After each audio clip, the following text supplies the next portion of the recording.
नमस्कार दोस्तों, क्या आपने कभी सोचा है कि डायनासोर कहां से आए? ये विशाल जीव जो करोड़ों सालों तक धरती पर राज करते रहे, आखिर इनकी उत्पत्ति कैसे हुई? आज हम आपको ले चलेंगे समय की उस यात्रा पर जहां से शुरू हुई इन डायनासोरों की अनोखी कहानी। डायनासोर शब्द का अर्थ है भयानक छिपकली। यह नाम ब्रिटिश वैज्ञानिक रिचर्ड ओवेन ने 1842 में दिया। हालांकि डायनासोर असल में छिपकली नहीं थे, बल्कि उनका शरीर संरचना अलग और ज्यादा उन्नत थी। लगभग 23 करोड़ साल पहले ट्राइसिक काल में पृथ्वी का मौसम गर्म और सूखा था। उस समय छोटे छोटे रेप्टाइल्स रहते थे। इन्हीं में से एक समूह विकसित होकर डायनासोर बना। डायनासोर की प्रजातियां आकार में छोटी और दो पैरों पर चलने वाली थीं। वैज्ञानिकों के अनुसार यूरेप्टर और हेरेसोसॉरस शुरुआती डायनासोरों में से थे।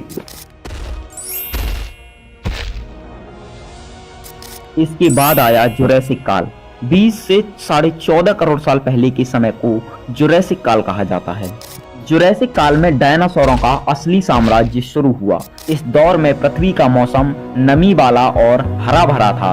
यही कारण है कि बड़े बड़े पौधे उगे और शाकाहारी डायनासोरों की संख्या तेजी से बढ़ी। ब्रैकियोसॉरस और डिप्लोडॉक्स जैसे डायनासोर 30 से 40 मीटर तक लंबे हो सकते थे।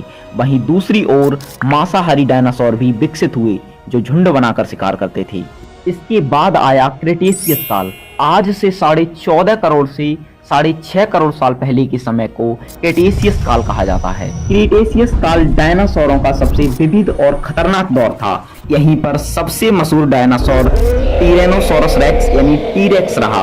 यह लगभग 12 मीटर लंबा और 6 टन वजनी था। इसी दौर में शाकाहारी डायनासोरों जैसे ट्राइसेरोटॉप्स और एंकिलोसोरस भी मौजूद थे। महत्वपूर्ण बात यह है कि इसी काल में कुछ डायनासोरों ने पंख विकसित कर लिए और धीरे धीरे पक्षियों में बदल गए। डायनासोरों को खास बनाती हैं उनकी कुछ अद्भुत विशेषताएं। डायनासोरों की दुनिया बेहद विविध थी। कुछ 2 पैरों पर चल सकते थे तो कुछ 4 पैरों पर। कुछ मुर्गी जितने छोटे थे तो कुछ 40 मीटर ऊंची इमारत से भी लंबे। इनके दांत और शरीर खाने की आदतों के हिसाब से बदलते रहते थे। यानी ये जीव प्रकृति के सबसे अनोखे प्रयोगों में से थे। लेकिन आज से 6.6 करोड़ साल पहले एक भयानक आपदा आई। मैक्सिको के पास 10 किलोमीटर चौड़ा उल्का पिंड पृथ्वी से टकराया। धुएं और धूल ने सूरज की रोशनी ढक दी। प्रकाश संश्लेषण न होने की वजह से पौधे खत्म हो गए और भोजन की पूरी श्रृंखला टूट गई। धीरे धीरे धरती के सबसे महान जीव डायनासोर लुप्त हो गए। लेकिन इसके बाद भी ये कहानी पूरी तरह खत्म नहीं हुई। वैज्ञानिक मानते हैं कि कुछ छोटे पंखदार डायनासोर बच गए और समय के साथ आज के पक्षियों में बदल गए। यानी जब भी आप किसी गौरैया, कबूतर या चील को उड़ते देखते हैं तो आप असल में एक छोटे डायनासोर की झलक देख रहे होते हैं। डायनासोरों की उत्पत्ति और उनका इतिहास हमें सिखाता है कि जीवन हमेशा बदलता रहता है।